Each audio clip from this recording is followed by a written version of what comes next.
शिप्रा हाथ में कॉलेज का रिजल्ट लेकर खुश होती हुई दौड़ कर आती है। देखिए माँ, पिताजी, भैया, भाभी, मेरा रिजल्ट आ गया। मैंने पूरे कॉलेज में टॉप किया है। अब मैं नौकरी करने का अपना सपना पूरा करूंगी। बस बहुत हो गया शिप्रा, अब ज्यादा पंख लगा के उड़ मत। जितना तुझे उड़ना था तो उससे ज्यादा उड़ चुकी है। मतलब? मैं समझी नहीं पिताजी। इसमें समझना क्या है, हमारे घर की औरतों को नौकरी करने की परमिशन नहीं है। तूने पढ़ लिया, यही काफी है। अब घर में रह, 4 काम सीख और शादी करके ससुराल जा। लेकिन पिताजी, मैं पढ़ाई में इतनी अच्छी हूँ और नौकरी करना चाहती हूँ। वहीं खड़ा आकाश और विकास भी अपनी बहन की बातों पर चुपचाप वहाँ से चले जाते हैं। शिप्रा रोने लगती है, तभी उसके दोनों भाई सुभाष और अमन आते हैं। क्यों रो रही है तू? क्या हो गया छोटी? हाँ छोटी, क्या बात है, हमें बता।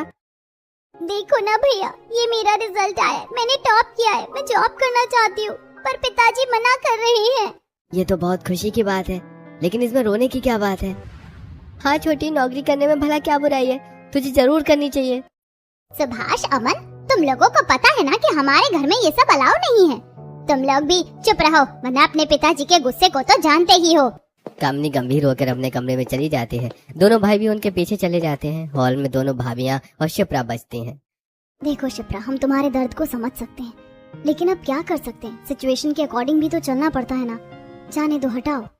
शिप्रा रोते हुए अपने कमरे में चली जाती है। दोनों देवरानी जेठानी किचन में जाकर खाना बनाते हुए। आज नंद जी को रोते हुए देखकर अच्छा नहीं लगा, लेकिन इस घर में तो हम औरतों का हाल ही यही है। औरतों को तो ये लोग कुछ समझते ही नहीं है। हाँ दीदी, लेकिन हम कर भी क्या सकते हैं, हम भी तो मजबूर हैं। हमारे ससुराल की इस पुराने नियम को शायद ही कोई बदल पाए। दोनों बातें करते हुए खाना बनाने लगती हैं। तभी गाड़ी की आवाज सुनकर मधु और माया खिड़की से बाहर जाते हैं। वो देखती हैं कि उनके घर के बाहर एक ब्लैक कलर की कार आकर रुकी है और उसमें से एक नकाब पोश लड़की उतरकर उन्हीं के घर की तरफ आ रही है। ये देखकर मधु माया से, देखो माया, वो लड़की फिर आई है। आखिर ये जाती किसके घर है? ये तो पता नहीं दीदी, लेकिन यहीं से आकर गायब हो जाती है और थोड़ी देर बाद वापस चली जाती है। कभी हमें घर वाले बाहर निकलकर देखने भी तो नहीं देते कि आखिर ये है कौन। चलो जाने दो, हटाओ। हमें क्या करना है, जल्दी जल्दी खाना बना लेते हैं, वरना घर वाले गुस्सा करेंगे। वो खाना बनाकर डाइनिंग टेबल पर लगा देती है। सभी लोग डाइनिंग टेबल पर खाना खाते हुए। कल शर्मा जी के यहाँ उनकी बेटी की शादी है। कल शाम को सब लोग जल्दी तैयार हो जाना, वहाँ हमें चलना है। ठीक है, हम सब समय से तैयार हो जाएंगे। खाना खाने के बाद सब कमरों में चले जाते हैं। आकाश के कमरे में मधु एक सूट हाथ में लेकर आकाश से, सुनिए जी, कल इतनी बड़ी पार्टी में जा रहे हैं तो मैं सोच रही हूँ कि मैं ये सूट पहन लेती हूँ। इस बार मैं मायके गई थी तो मेरी माँ ने दिया था, थोड़ा मॉडर्न स्टाइल में है। मधु, तुम्हारा दिमाग खराब है क्या? तुम भूल रही हो इस घर में कुछ बाउंड्रीज हैं जिन्हें तुम क्रॉस नहीं कर सकती। साड़ी पहनी है, बस बात खत्म। उधर विकास के कमरे में माया विकास से बातें करते हुए, सुनिए जी, आप कहें तो मैं कल पार्टी के लिए पार्लर से मेकअप करा लूं। पार्लर जाना है? इसका मतलब तुझे इस घर से बाहर जाना है। एक पार्टी के लिए पार्लर जाने की कोई जरूरत नहीं है। अपनी औकात मत भूलो। घर की औरतें सिर्फ घर में अच्छी लगती हैं, बाहर नहीं। दोबारा ये सोचना भी मत। माया उदास होकर सो जाती है। अगले दिन सब लोग तैयार होकर पार्टी में जाते हैं। अंदर पहुंचते ही कमलेश बहुओं को रोकते हुए, अरे बहू, तुम दोनों ध्यान से सुन लो। पार्टी के रंग में रंगने की जरूरत नहीं है। ना ही तुम ज्यादा किसी से बात करोगी और ना ही किसी से मतलब रखोगी। बस खाना खाओ और खाना खाकर चुपचाप घर चलो। जी पिताजी, हम समझ गए। दोनों बहू एक कोने में खड़ी रहती हैं। तभी कमलेश और बड़े भाइयों के दोस्त वहां आकर उनसे बातें करते हुए, भाई कितना मजा आया था ना कल रात को पत्ते खेलकर, है कमलेश भाई? हाँ भाई, मजा तो बहुत आया था। अरे आज रात को फिर तुम लोग आओ, फिर से पत्ते खेलते हैं। हाँ हाँ बिल्कुल, बस तुम शराब तैयार रखना, हम मिलकर पत्ते खेलेंगे। देवरानी जेठानी दूर खड़ी होकर ये सुन लेती हैं और आपस में बातें करते हुए, दीदी, हमें हमारे घर के मर्दों को मना करना चाहिए कि इस तरह से पत्ते खेलना अच्छी बात नहीं है। सभी लोग पार्टी में खाना खाकर घर वापस आ जाते हैं। मर्द तुरंत फिर से बाहर जाने लगते हैं। तब मधु, सुनिए तो जी, इतनी रात को कहाँ जा रहे हैं? आकाश और विकास बिना सुने बाहर चले जाते हैं। कमलेश भी साथ चला जाता है, लेकिन सुभाष और अमन अपने कमरे में जाकर सो जाते हैं। घर की औरतें रात के 3 बजे तक जागकर इंतजार करती हैं। तब नींद से परेशान कामिनी, बहू, मुझे बहुत नींद आ रही है, अभी तक तुम्हारे पिताजी आए नहीं। हाँ माँ जी, ऐसा कीजिए, आप सो जाइए। जब वे लोग आएंगे तो हम खाना गर्म करके दे देंगी, आप आराम कर लीजिए। पक्का तुम देख लोगी ना? हाँ माँ जी, आप फिक्र मत कीजिए, जाइए। कामिनी सोने चली जाती है। 3:45 बजे कमलेश, आकाश और विकास वापस आते हैं। चलो भाई, जल्दी से खाना लगाओ, तुम लोग गरम करके। हाँ, हमें भूख लगी है। दोनों बहुएं किचन में जाकर खाना गर्म करके लगाते हैं। कमलेश डाइनिंग टेबल पर बैठते ही चिल्लाते हुए, आज कहाँ गई तुम्हारी, वो क्यों नहीं दिख रही है? पिताजी, माँ जी को नींद आ रही थी तो वे सो गई। अरे जब तक मैंने खाना नहीं खाया वो कैसे सो गई? बुला के लाओ उसे। मधु जाकर कामिनी को जगा कर लाती है। तब कमलेश, तुम्हें पता नहीं है क्या, घर के मर्द जब तक खाना न खा ले और औरतों को इंतजार करना पड़ता है। कामिनी, यहीं बैठो जब तक मैं खाना नहीं खा लेता। जी वो नींद ज्यादा आ रही थी तो सो गई थी। आप खाना खाइए, मैं बैठ जाती हूँ। कामिनी सामने कुर्सी पर बैठकर खाना सर्व करते हैं। सब खाना खाते हैं। जैसे वो उठने लगते हैं, बड़ी बहू मधु समझाते हुए, सुनिए, मुझे आप लोगों से एक जरूरी बात करनी है। मधु, तुम्हारे मुंह से जुबान कैसे आ गई है? यार बोलो, क्या बात करनी है? आप लोगों का रात को बाहर पत्ते खेलना, गलत दोस्तों की संगत में रहना अच्छी चीज नहीं है। इस तरह तो घर बर्बाद हो जाते हैं। आकाश ये सुनते ही गुस्से में खींचकर मधु को एक थप्पड़ मार देता है। मधु रोने लगती है। तब आकाश, दोबारा हमें ज्ञान देने की कोशिश मत करना, अपनी हद में रहो। हमें मत बताओ कि हमें क्या करना है क्या नहीं। औरत होकर मर्द को ज्ञान देती है। अरे तुम लोग भी सुन लो, हमको किसी का ज्ञान नहीं चाहिए। हमको पता है क्या करना है क्या नहीं। औरतों की बातें मानकर हम अपने आप को बर्बाद नहीं करना चाहते हैं। जैसा चल रहा है वैसा ही चलेगा। कमलेश, विकास और आकाश गुस्से में अपने कमरों में चले जाते हैं। सुबह 10 बजे मधु और माया बहुत उदास होकर रसोई में खाना बना रही थी। तभी सुभाष और अमन चुपके से अंदर आते हैं और उन्हें उदास देखकर चिंता करते हुए, क्या बात है भाभी, आप लोग इतनी उदास क्यों हो? कोई बात हुई है क्या? नहीं सुभाष, कोई बात नहीं है। भाभी, फिर आप दोनों इतनी उदास क्यों हो? बस ऐसे ही। तुम बताओ, तुम्हें कुछ चाहिए? भाभी, हम आपको खुश करने के लिए खबर सुनाते हैं। अब आप लोग जल्दी से मेरी शादी करा दो। देवर जी, आपकी शादी की बात तो चल ही रही है, लड़की देख ही रहे हैं, इसमें नया क्या है? नहीं भाभी, हम दोनों ने अपने लिए लड़की खुद देख रखी है। मधु और माया ये सुनकर आश्चर्यचकित हो जाती हैं।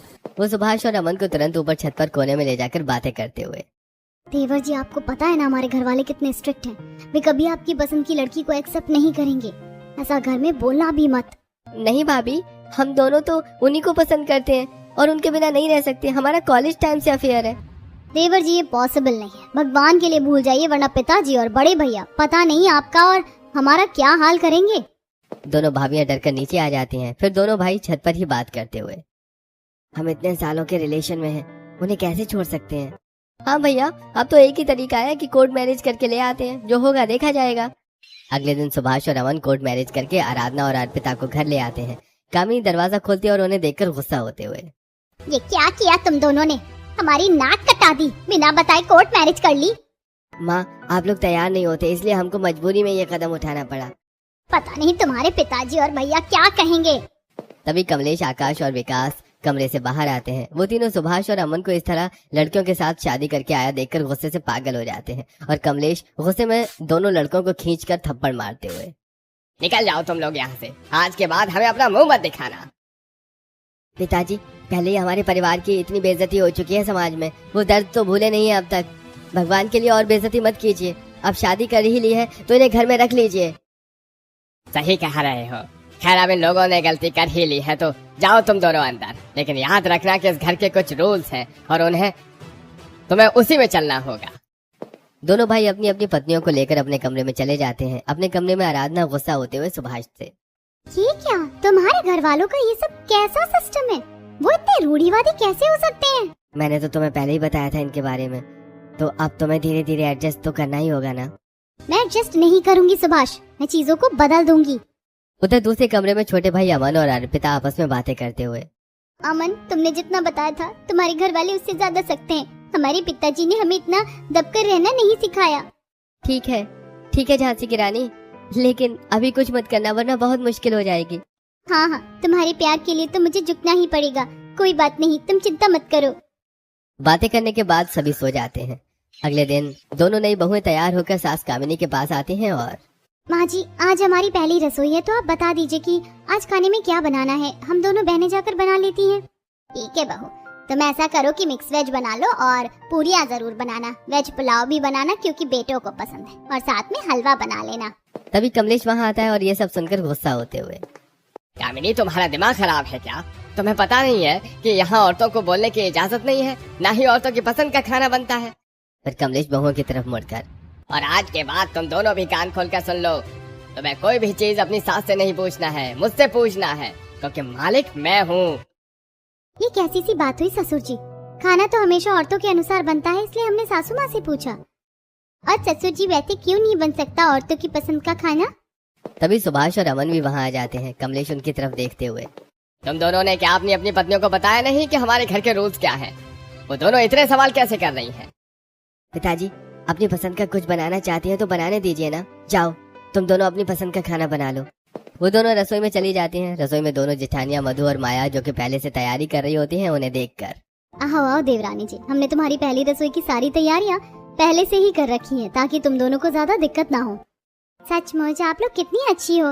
वैसे जेठानी जी, आज खाने में हम मिक्स वेज पूरियां, वेज पुलाव और सूजी का हलवा बना लेते हैं।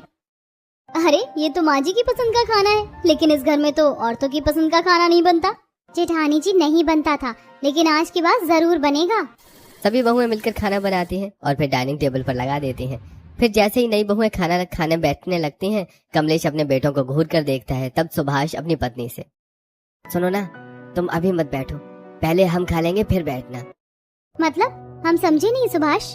दरअसल इस घर में हमेशा मर्द पहले खाना खाते हैं और औरतें उनके बाद। ये कौन सा नियम है? ऐसा नियम आज के जमाने में भला कौन मानता है?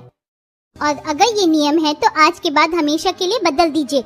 आज हम सब साथ बैठकर खाना खाएंगे। आइए माँ जी, भाभी आप भी आइए। दोनों बहुएं अपनी सास जेठानी और नंद को हाथ पकड़कर टेबल पर बिठा देती हैं और खाना परोस देती हैं। कमलेश, आकाश और विकास उन्हें गुस्सा होकर देखते रह जाते हैं। तब अमन, पिताजी जाने भी दीजिए ना, अगर उन्हें ज्यादा कुछ कहेंगे तो ये हल्ला न मचा दें कहीं। उन्होंने ऐसा किया तो हमारी बेइज्जती होगी, और फिर क्या फर्क पड़ता है औरतें अभी खाना खाएं या बाद में। चलिए हम लोग भी खाना खाते हैं। सभी मर्दों के जाने के बाद शिप्रा सभी औरतों से, अरे वाह भाभी, आप दोनों ने तो इस घर का सिस्टम बदलना शुरू कर दिया। मैं इस बात पर बहुत खुश हूँ। दोपहर का खाना खाकर मर्द चले जाते हैं और औरतें अपने अपने काम में लग जाती हैं। ऐसे दिन बीतने लगते हैं और आराधना और अर्पिता अपने ससुराल वालों के साथ कई बातों को अवॉइड करके रहने लगती हैं। एक दिन शाम को आराधना अर्पिता के कमरे में आकर, चलो ना अर्पिता, रील बनाएंगे ऊपर छत पर। वैसे भी हमारी शादी के बाद से मैं बहुत बोर हो रही हूँ। हाँ दीदी, चलो चलते हैं। दोनों बहनें छत पर जाकर रील बनाने लगती हैं। तभी नंद शिप्रा वहाँ आती है और उन्हें रील बनाता देखकर, भाभी मुझे भी रील बनाना है, मेरी भी बना दो ना। हाँ हाँ बिल्कुल, आओ शिप्रा। वो साथ में रील बनाती हैं। तभी शिप्रा घड़ी देखकर डरते हुए, भाभी मैं जा रही हूँ नीचे, शाम हो गई है, पिताजी के आने का समय हो गया है। अगर उन्होंने मुझे यहाँ देख लिया तो बहुत गुस्सा करेंगे। आप लोग भी चलो। हाँ तुम जाओ, हम आते हैं।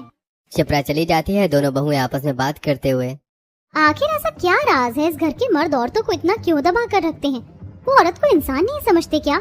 जो भी हो दीदी, हम तो इतना नहीं दब सकते। चलो हम दोनों अपनी रील बनाते हैं। वो फिर से रील बनाने लगती हैं। तभी दोनों छत के किनारे खड़ी होकर देखती हैं कि नीचे सड़क पर एक ब्लैक कलर की कार आकर रुकती है और एक नकाबपोश लड़की नीचे उतरकर उनके ही घर की तरफ आ रही थी। ये देखकर आराधना, अर्पिता देखो वो लड़की, वो नकाब पहनकर हमारे घर की तरफ क्यों आ रही है? कहीं चोर तो नहीं है? हाँ दीदी, हो सकती है, चलो चलकर देखते हैं। वो दौड़कर नीचे आती हैं और बाहर निकलकर चिल्लाते हुए, माँ जी, चोर चोर, बाहर कोई चोर है। कामिनी, मधु, माया और शिप्रा दौड़कर बाहर आती हैं। कहाँ है चोर बहू? माँ जी, अभी तो यहीं पर गाड़ी खड़ी थी और वो हमारे घर की तरफ ही आ रही थी। कहीं कुछ चोरी तो नहीं किया उसने? नहीं, हम कई बार उसको देखते हैं, पता नहीं कौन है और क्यों आती है, लेकिन उसने कभी कोई चोरी नहीं की। तुम चिंता मत करो। वो सभी बाहर खड़ी होकर बात ही कर रही थी कि तभी कमलेश अपने सभी बेटों के साथ ऑफिस से आ जाता है और औरतों को बाहर खड़ा देखकर गुस्सा होते हुए, तुम औरतें यहाँ बाहर क्या कर रही हो? चलो अंदर। सब लोग अंदर आ जाते हैं। कमलेश हॉल में चिल्लाते हुए, ये कौन सा तरीका है? तुम लोग बाहर खड़ी थी, औरतों को कब बाहर निकलने की परमिशन हो गई? हाँ, तुम्हें मना किया है ना? ये क्या बात हो गई ससुर जी? हम तो वो लड़की को देखकर। चुप रहो तुम। सुभाष, इसे समझा लो, आज के बाद बाहर मत निकले और पिताजी की बात न काटे। ये कौन सी बात हुई? हम कोई कैदी नहीं है, आपने तो हमें कैद कर दिया है। सुना तुम लोगों ने? पिताजी जैसा कह रहे हैं वैसा ही करो। कैसी बातें करते हो सुभाष? तुम्हें पता है हम इतने कैद में नहीं रह सकते हैं, और हमसे ऐसी उम्मीद करना भी मत।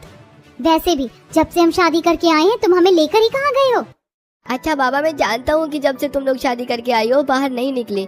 आज हम बाहर जाने का प्लान बनाते हैं और रात का खाना बाहर खाते हैं। हाँ पिताजी, आज चलिए हम सब बाहर खाना खाने चलेंगे, सबका मन बदल जाएगा। ठीक है, बाहर खाना खाने चलेंगे, लेकिन अपनी औरतों को समझा देना कि बाहर किसी से कोई बात नहीं करनी है। जी पिताजी। थोड़ी देर बाद सभी तैयार होकर बाहर आते हैं। कमलेश देखता है कि उसकी दोनों नई बहुओं ने मॉडर्न ड्रेस पहन रखी है। ये देखकर कमलेश गुस्सा होते हुए, ये तुम दोनों ने कैसे कपड़े पहन रखे हैं? क्या तुम्हें पता नहीं है कि हमारे घर की बहुएं सिंपल साड़ी पहनती हैं? आज के जमाने में आप ये कैसी बातें कर रहे हैं पिताजी? हम तो ऐसे ही कपड़े पहनते हैं और ऐसे ही पहनेंगी। अरे जाने दीजिए पिताजी, आजकल तो सब ऐसे ही कपड़े पहनते हैं और फिर आखिर इसमें बुराई ही क्या है? वैसे भी समय के साथ चलना चाहिए। पिताजी मैं तो कहता हूँ कि हम लोगों को भी मॉडर्न कपड़े पहनना चाहिए, कम से कम कोई हमें गंवार तो नहीं समझेगा। अच्छा हम लोग ना सही तो दोनों भाभियां तो मॉडर्न कपड़े पहन सकती हैं ना? तुम दोनों इन्हें ले जाओ अपने साथ, अपने जैसे कपड़े ही पहना कर ले आओ। मौका पाकर दोनों बहुएं अपनी जेठानियों को ले जाकर मॉडर्न कपड़े पहना कर ले आती हैं और ससुर जी बस मुंह देखते रह जाते हैं। फिर सभी लोग रेस्टोरेंट जाते हैं। वहाँ खाना खाते समय अर्पिता की नजर दरवाजे पर पड़ती है, जहाँ वही नकाबपोश लड़की इन्हें छुप कर देख रही थी। तब उसका चेहरा भी खुला था। अर्पिता उसका चेहरा देख लेती है और फिर अर्पिता को अपनी तरफ देखते हुए देखकर वो लड़की उसी ब्लैक कार में बैठकर चली जाती है। दीदी देखो, वो गाड़ी तो वही थी और ये लड़की हमें चुप कर देख रही थी। कहीं ऐसा तो नहीं कि इसके पीछे कोई राज हो? ये तो नहीं पता अर्पिता, हम किससे पूछें? जाने तो छोड़ो। वो खाना खाकर सब घर वापस आ जाते हैं। घर आते ही कमलेश अपने बेटों आकाश और विकास के साथ बाहर जाने लगता है। तब कामिनी, देखिए मैं आपको कितनी बार समझा चुकी हूँ कि ये पत्ते खेलना ऐसे दोस्तों के साथ होना हमें सिर्फ बर्बादी की तरफ लेकर जा रहा है। कमलेश कामिनी की बात सुनकर उसे मारने के लिए थप्पड़ उठाता है। तभी आराधना आगे बढ़कर उसका हाथ हवा में ही रोकते हुए, होश में आइए पिताजी, ये क्या आप अपनी पत्नी पर थप्पड़ मार रहे हैं? आपको शर्म नहीं आती? तो होश में रह बहू, तूने मेरा हाथ पकड़ने की हिम्मत कैसे की? पिताजी हमारे रहते इस घर में ये अनर्थ नहीं हो सकता। तो भाष इसे समझा दे कि मुझसे दोबारा सवाल न करे, वरना अच्छा नहीं।